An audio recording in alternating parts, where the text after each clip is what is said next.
fusão, porque eu, ao mesmo tempo, sou jornalista, sou ambientalista, sou permacultora, sou agricultora e sou codeputada, né?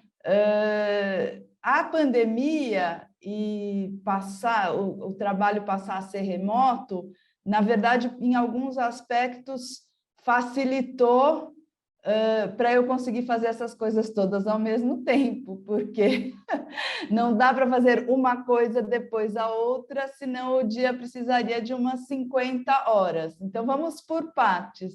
A jornalista está sempre lendo, se informando, traduzindo informações. Eu tenho um programa semanal, que é às quintas-feiras, às 19 horas, chama Semana da Terra, é uma compilação de notícias ambientais do Brasil e do mundo.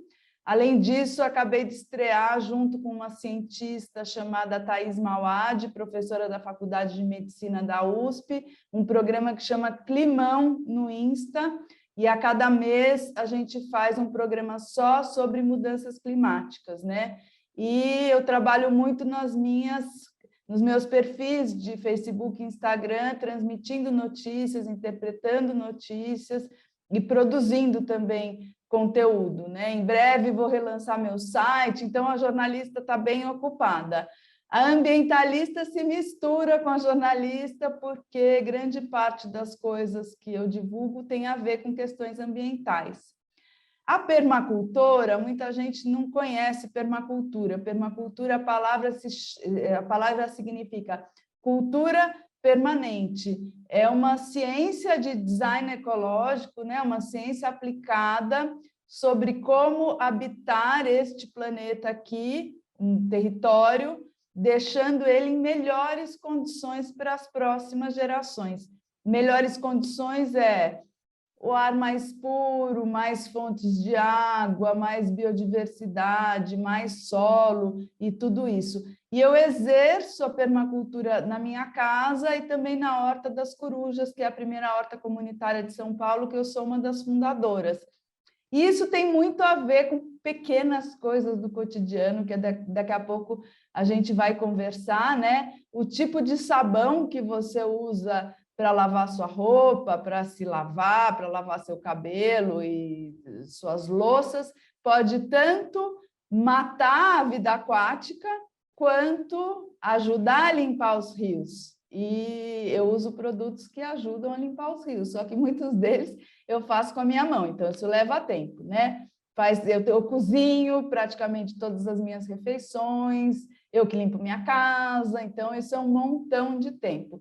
E no meio disso tudo eu sou co-deputada, eu faço parte da Mandata Ativista, que é o primeiro mandato coletivo da Assembleia Legislativa de São Paulo, e isso me leva a muitos lugares. A gente está gravando aqui em outubro de 2021, eu estou às vésperas de uma viagem, vou passar uma semana circulando por várias cidades do interior de São Paulo. Eu atendo muitas pessoas que trazem problemas ambientais graves, que estão angustiadas, que têm dúvidas sobre o funcionamento, né, do executivo, legislativo, dos entes federativos. Ela tem uma demanda que não sabe muito bem como encaminhar, e aí eu ajudo, além de articular redes. Isso não está tão ligado ao mandato, mas está ligado à política, sim, que é articular redes de permacultores, agricultores urbanos, ambientalistas e tudo mais.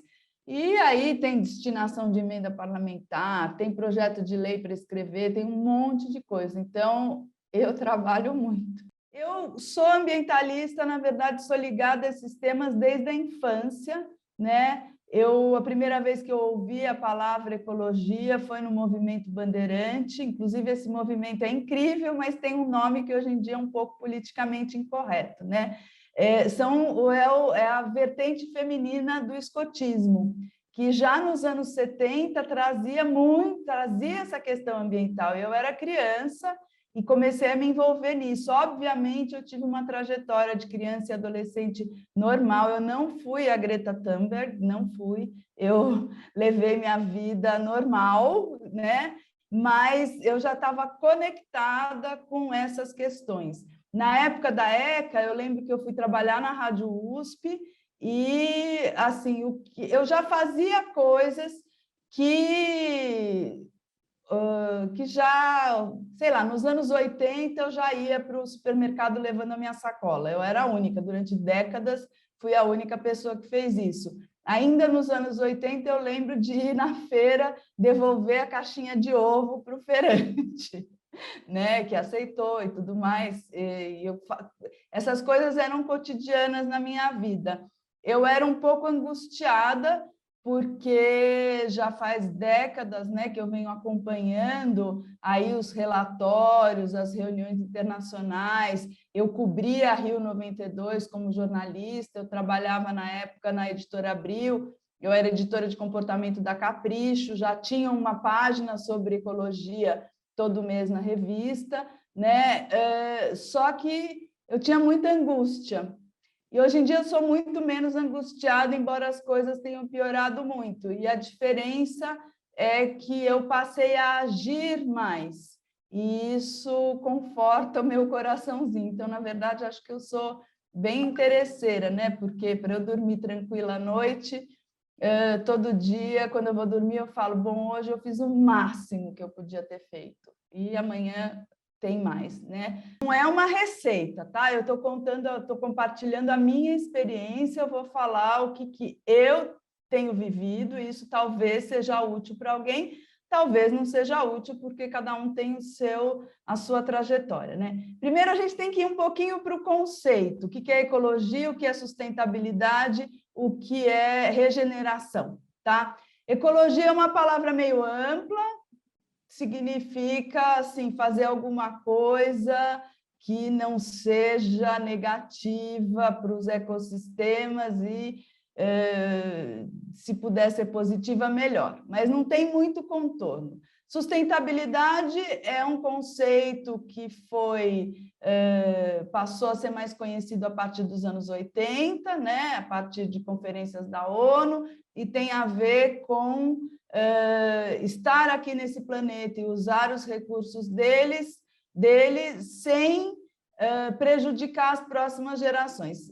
O bonde da sustentabilidade, ele já passou. A gente não tem mais sustentabilidade. Os nossos filhos e netos já, e as gerações mais recentes, e quem ainda está para nascer, vai ganhar um mundo com um clima pior, com menos solo, com mais poluição, com um mar cheio de plástico, assim, muita coisa, com menos biodiversidade, com uma quantidade enorme de espécies extintas, com menos floresta. Então, isso a gente está entregando. Então, hoje em dia, sustentabilidade virou muito mais um atributo fictício de marketing, que substitui, na verdade, a redução de danos. Porque se eu tenho um combustível fóssil com uma proporção X de biocombustível,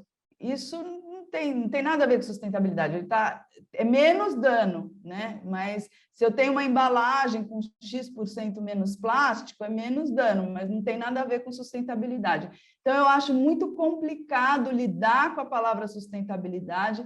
Como eu sou ambientalista, as pessoas falam, então você é sustentável. Não, eu não sou sustentável. Sustentável é o povo Yanomami ou povos indígenas ainda isolados que vivem há milênios ali na floresta, inclusive melhorando a floresta. Eu moro em São Paulo, estou aqui numa casa, eu uso pouco carro, mas eu uso. Este casaco aqui, hoje em dia, eu não compraria, porque ele tem fibras sintéticas, mas eu já comprei, faz 20 anos, ele está aqui comigo.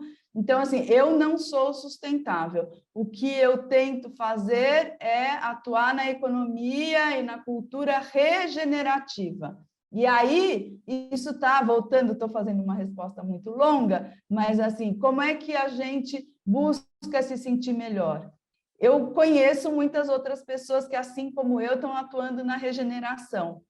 Quando a gente consegue trazer mais vida para um lugar, a Horta das Corujas é um exemplo. Há alguns anos atrás, a gente se juntou com um monte de gente, em um dia a gente plantou uma floresta no Parque Vila Lobos, aqui em São Paulo, pertinho da USP. Em um dia a gente plantou 650 árvores, e hoje, de vez em quando eu vou lá e eu ando, hoje já cresceu, né? Já tem copa, hoje em dia é uma floresta. E andar lá e lembrar do dia que aquilo era um gramado degradado e a gente, em 500 pessoas, fez isso, é maravilhoso. Então, o que eu tenho percebido, e que todos os meus amigos que atuam nisso, quando a gente regenera algo, quando a gente faz brotar uma nascente num lugar onde não tinha mais uma nascente, quando a gente produz uma florestinha, quando a gente cuida de abelhas nativas em casa, a gente se sente bem. Teve duas coisas que andaram juntas. Na verdade, assim, uma grande escola de ativismo para mim foi o grupo de pais e de mães de alunos da escola dos meus filhos, do Veracruz, eles já estão formados e tudo mais, e isso começou em 2004, foi antes até de eu começar a plantar em casa. Era um grupo que ainda existe, é maravilhoso, tem um legado incrível, e foi a primeira vez que eu tive essa experiência mais estruturada de estar junto com um grupo de pessoas, planejando ações para toda uma comunidade, né?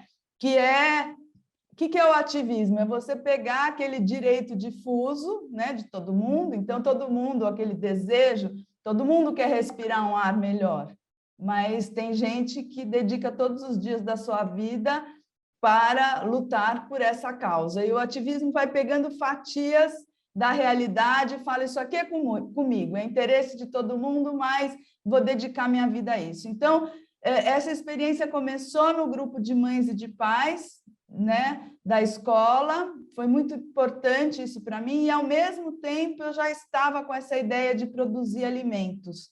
Em 1999, eu me tornei assinante de cesta de orgânicos. Eu fui uma das primeiras assinantes do primeiro sistema de entrega de cesta de orgânico do Brasil, que ainda existe, que é o Sítio A Boa Terra, que é de holandeses, e eu comecei a ter uma outra relação com o consumo de alimentos, né? E foi esse pessoal do sítio que pela primeira vez falou a expressão agricultura urbana. Eu achei estranhíssimo a primeira vez que eu ouvi isso, até mudei de assunto, eu achava que uma palavra e outra que era uma coisa, que assim, como assim agricultura urbana, né? Mas por volta de 2006, mais ou menos, eu e meu ex-marido, a gente começou a planejar a casa onde a gente ia morar, e eu já estava com esse sonho de plantar alimentos em casa, que assim, embora tenha assim uma conexão com a natureza,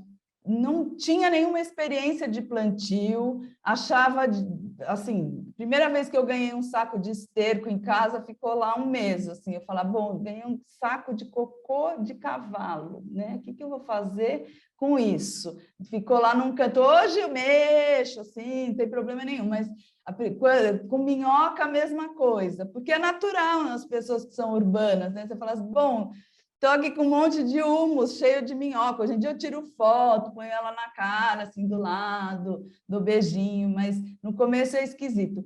Então, não foi assim que um dia eu acordei e falei assim, eu amo a terra, quero nadar num coxo de esterco, que coisa linda. Não, de tanto ler as questões relacionadas ao exaurimento dos recursos, eu falei, o século XXI vai ser um século em que a segurança alimentar da humanidade está ameaçada, a gente vai ter que reaprender a produzir parte dos alimentos. Então, eu entrei nessa com uma cabeça bem racional e de jornalista. Já que eu sou jornalista, eu vou aprender para ensinar. Eu sempre trabalhei muito no jornalismo de serviço, né? Então, e faço isso até hoje. Tudo que eu aprendo, o mais rápido possível, eu coloco esse conhecimento na roda, né? Então, eu comecei a plantar em casa em 2008 e, a partir de 2004, estava lá no grupo de pais da escola dos meus filhos. E aí uma coisa foi levando a outra, né?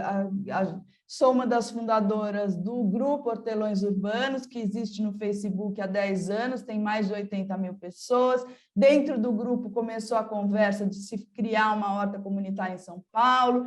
Lá fui eu criar a horta, que é a Horta das Corujas, junto com outras pessoas. Eu achava que eu já estava fazendo minha parte no mundo, quando em 2014 veio a crise hídrica. Eu falei assim, mano, não tem como plantar sem água, então como é que vai ser? Aí me envolvi no ativismo da segurança hídrica, até hoje sou bem ligada a essas questões, né? Então, aí criou o Movimento Cisterna Já, sou uma das fundadoras da Aliança pela Água, que está de volta, porque a situação está crítica de novo, e aí depois surgiu a União de Hortas Comunitárias, comecei a dar aula em cursos de permacultura, e foi assim que eu virei ativista, e aí a bancada ativista, em 2018, estava fazendo um coletivo de ativistas, né? E me procuraram, e eu não tinha nenhuma intenção de entrar na política institucional, não tinha mesmo, eu dizia que era a última coisa que eu pretendia nesse mundo, né? Porque eu sou uma pessoa do diálogo, eu gosto de conversar da extrema esquerda à extrema direita, tanto é que eu sou uma pessoa, estou aprendendo a ser uma pessoa de centro-esquerda na política, e eu tento conversar com todo mundo, não interessa qual é a ideologia ou o partido, né? Então, foi essa trajetória, mais ou menos. Acho muito legal essa pergunta, Rê, porque existe uma gradação, né, nas coisas. Então, eu sou uma ativista meio radical. Eu estou aqui até o último dia da minha vida, agora a minha missão eu sou assistente das novas gerações, eu sou secretária das novas gerações, dos interesses das novas gerações, e com o meu braço, com os meus músculos, o que eu puder fazer, né? Ativista é raro mesmo, é muito raro, porque essa questão do direito difuso é alguém que resolve, é meio um sacerdócio, é alguém que resolve dedicar sua vida, e é difícil pra caramba. Filhos de ativistas têm problemas, deviam ter assim, o filho dos ativistas anônimos, sofrem pra caramba, porque... E se a gente for pegar na história, o que é a história na modernidade do ativismo, né? O primeiro grande movimento ativista é o abolicionismo inglês, né? Que... óbvio que se juntou com as forças de resistência dos povos escravizados, mas assim, foram pessoas que estavam lá na Inglaterra e que começaram a se articular. Depois veio o feminismo, que bebeu muito nas fontes, né? O feminismo de primeira geração, ali as sufragetes e tudo mais, que bebeu muito nos métodos e ações, né? Essa coisa de ir para a rua, cartaz, não sei o que lá. E aí vem o ambientalismo bebendo muito no abolicionismo e no feminismo, né?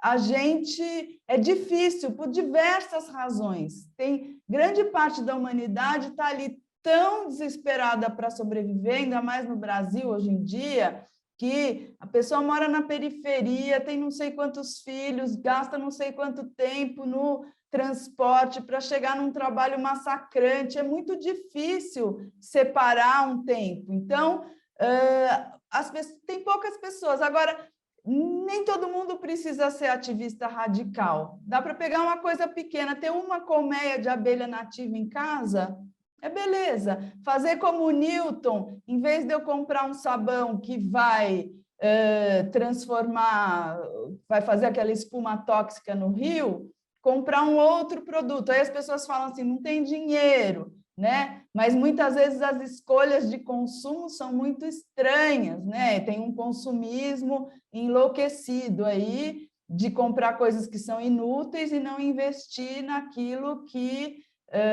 na verdade, faz mais sentido, né? Então, esse ativismo do consumo, ele é um ativismo importantíssimo e ele está à disposição de muita gente. A gente pode formatar os mercados. Quando o iFood, outro dia, parou de distribuir coisa em plástico, não é? Eles estão, eu não sei porque eu não consumo iFood, né, gente? Mas eu cozinho todo dia. Mas, enfim, já é um passo. E isso foram as pessoas falando, não quero mais, como é que é, canudo de plástico, não quero mais devolver, falar assim, não, esse lixo Não, eu acabei de postar nas minhas redes sociais uma matéria horrível sobre o descarte de fast fashion em Gana. O país Gana, na África, recebe toneladas de roupas, né, descarte, e os lixões do país são montanhas de roupa. E aí aquilo começa a entrar no mar, e é tudo plástico, o país está sendo soterrado. E de quem é a culpa disso, né? Assim, milhões de pessoas podem fazer algo nesse caso, que é parar esse consumismo louco de roupa. Ninguém precisa de 100 camisetas, né? E se vai comprar uma roupa, aí honra o trabalho de um artesão que está lidando com fibra natural. Fibra natural vira adubo. Se você usar fibra natural com tintura natural, o dia que você enjoar dessa roupa, você colocar em cima do solo, o solo vai agradecer. Eu faço isso, inclusive o fundo de vaso aqui em casa é com retalhos de algodão, né? Então, indo para a escala do ativismo, dá para parar de destruir, dá para a gente formatar mercados, comprar produtos orgânicos. Você está fazendo um ativismo em prol do agricultor que não teve. Hoje em dia, os índices de câncer no interior do Brasil são muito maiores que nas capitais, né? Então, ao comprar um produto orgânico, aquela pessoa que produziu aquilo não teve contato com veneno, né? E aí vai indo. E aí, de repente, tem uma causa que te aquece o coração, que seja fazer marmita para pessoas que estão passando fome. Daí tem um cardápio gigantesco, né? Eu gosto muito dos jovens.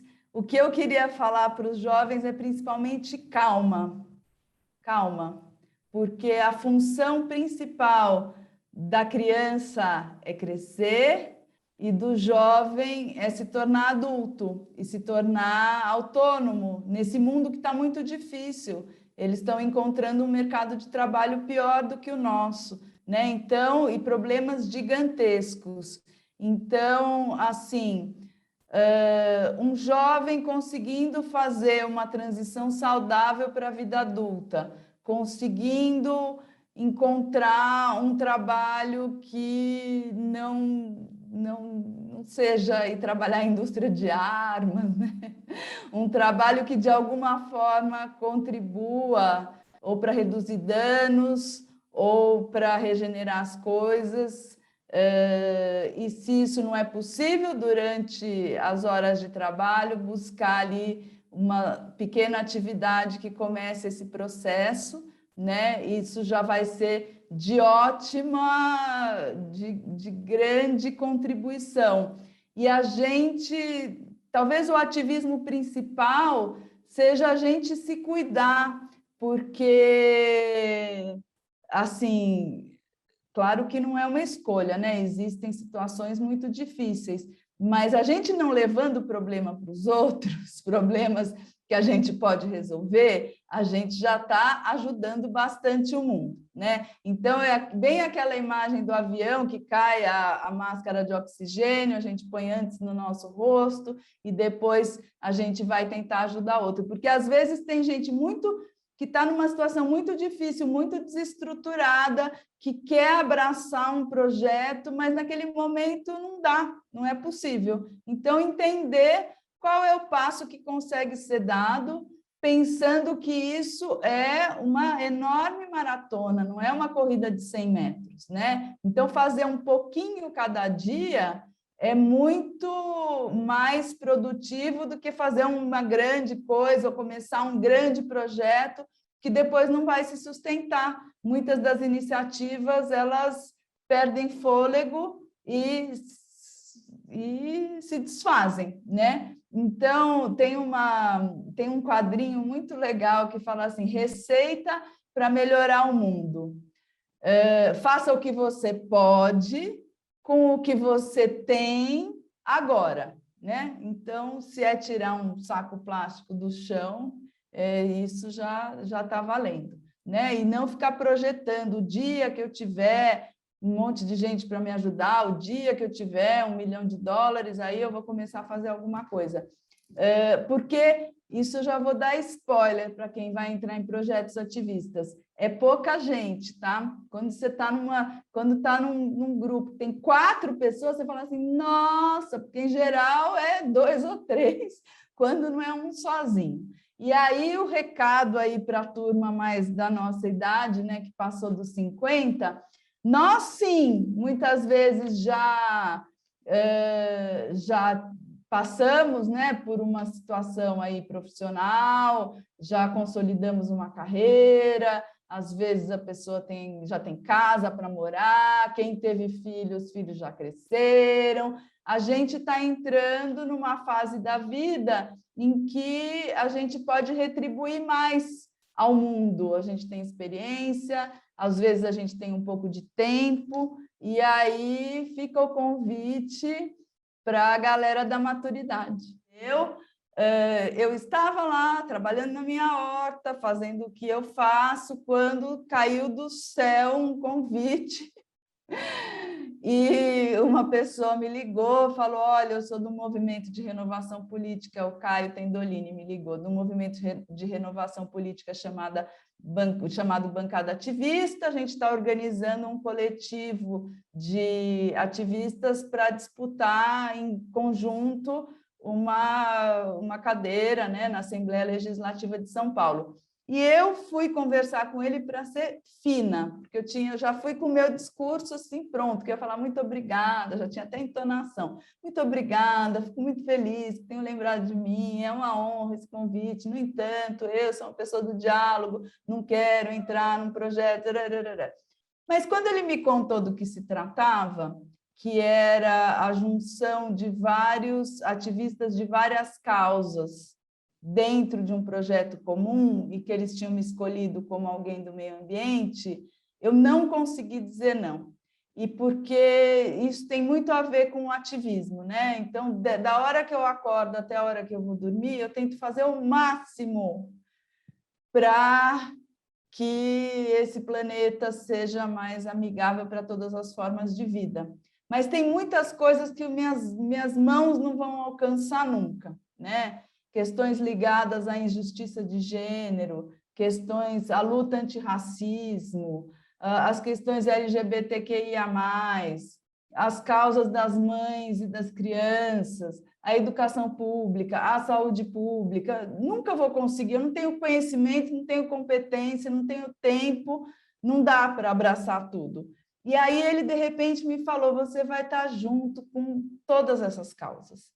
E aí eu senti que a minha mão podia chegar mais longe se eu tivesse abraçado pessoas que dedicam a vida, assim como eu dedico a alguma causa, a essas outras causas. Aí que eu não consegui dizer não, eu falei assim, tá bom, então vamos lá. E a gente fez a campanha, foi super bem sucedida, a gente recebeu 149.844 votos, tivemos votos em mais de 500 municípios do estado de São Paulo, né? São Paulo tem 615, 617 municípios, e a gente está cumprindo um papel histórico, não nós sozinhos, né? O nosso mandato tem um monte de problema, não sei o que lá, mas tudo valeu muito a pena, porque os mandatos coletivos são uma maneira de pessoas que não têm dinheiro, não têm família na política, não têm experiência, alcançarem um lugar nos espaços de poder. Então, eles democratizam muito. E o primeiro mandato coletivo do Brasil foi um mandato de vereador que foi eleito em 2016 em Alto Paraíso, pequena cidade de Goiás. Em 2018, nós fomos eleitos aqui na Assembleia Legislativa de São Paulo e as 5 mulheres dos Juntas foram eleitas no Recife, como co-deputadas de Pernambuco. Então, passamos a ser 3, né? Atualmente, eu faço parte da Frente Nacional de Mandatos Coletivos. A gente teve centenas de candidaturas coletivas em 2020, e 28 foram eleitas. A gente tem 28 mandatos coletivos atuando no país. Nas próximas eleições, pode ser que tenha mais, né? Então, assim, no ano passado, eu abracei mais essa causa no meu ativismo. Ano passado, durante muito tempo, eu conversei com muitos grupos, vários deles se elegeram, né, contribuindo na partilha de experiência, e que eu continuo fazendo, né? A gente tem 1000 confusões no mandato porque a gente estava navegando mares não conhecidos, a gente não tinha a menor ideia. E eu também não tinha muita ideia de como é as internas da política institucional. E eu estou lá como jornalista, eu falo para todo mundo, tudo que eu aprendo eu conto. As maracutaias das emendas parlamentares, como funciona, quais são os projetos de lei que vão ser votados e não vão ser votados, os esquemas de populismo interno. Eu sou uma jornalista, eu não tenho nenhum interesse em deixar o caminho das pedras escondido. Ao contrário, gente, é assim que funciona esse rolê, né? Então, tem sido muito rico. E para ativista que está nesse lugar, estar numa posição dessas, né, ter um título desses, faz com que você ganhe um megafone na sua voz. Então, isso também ajuda para as causas que eu defendo. Bom, porque assim, a nossa profissão, né, de jornalismo está vivendo um momento em que ela está na mão de todo mundo hoje em dia, né? Parece que virou jornalista e foi para a mão dos amadores, e a gente está vendo aí, né, as consequências, entre elas fake news, os teorias da conspiração, né? A relativização do jornalismo profissional tem consequências que são assustadoras, né? Então, enfim, a gente não sabe o que é o futuro, mas o mercado de trabalho para o jornalista hoje, ele está muito menor e muito mais difícil. Mas, como dizia uma amiga minha, jornalista serve para muita coisa. Então, essa questão serve até para a gente ter consciência do que está postando aí nas redes sociais, né? Que também as pessoas entram, colocam os pés pelas mãos às vezes e acontecem tragédias pessoais. Então, acho que é super importante, realmente. Eu faço um paralelo que eu só acredito na política coletiva, porque o político individual, na verdade, ele é a embalagem de um produto que é feito a muitas mãos. Não existe. Aquela pessoa está lá falando algo que não foi ele que pensou, com palavras que não foi ele que escreveu, sabe assim? Isso é o dia a dia. Se você entrar no site de qualquer político, não foi ele que fez aquelas coisas, né? Ou que tá, e a imagem, quando tem aqueles debates, né? Aquela pessoa leva aquela pilha de documento e está lá tremendo para fingir que ele sabe tudo que está aqui dentro. Ali dentro foram os assessores que produziram, e hoje em dia, dentro da Assembleia Legislativa de São Paulo, eu convivo com os assessores e é a equipe que monta o que é aquele mandato, né? Então, assim, para não fugir muito da pergunta, o que a ECA me trouxe? Assim, muita segurança, né? Porque eu que faço as minhas redes sociais, agora até estou começando a contar com ajuda, mas a experiência de ser jornalista, a experiência de saber editar, assim, junto com a minha personalidade, que eu não acredito na destruição, eu só acredito na construção e na conciliação. Então, assim, só que, em vez, é uma coisa mais ou menos intuitiva que acaba virando... dá para explicar numa linguagem técnica. Então, eu evito figuras de linguagem como ironia, não uso ironia, porque você tem que estar olhando a coisa pelo mesmo ângulo para achar aquilo engraçado. Então, a ironia, ela fortalece laços entre pessoas que já pensam igual. E para a pessoa que pensa diferente, aquilo não é uma piada, é uma agressão, né? Então, é bem técnico. Assim, eu às vezes, porque eu também sou ser humano, eu escrevo a coisa de um jeito, eu falo, não, isso aqui está irônico, já vou limpando, né?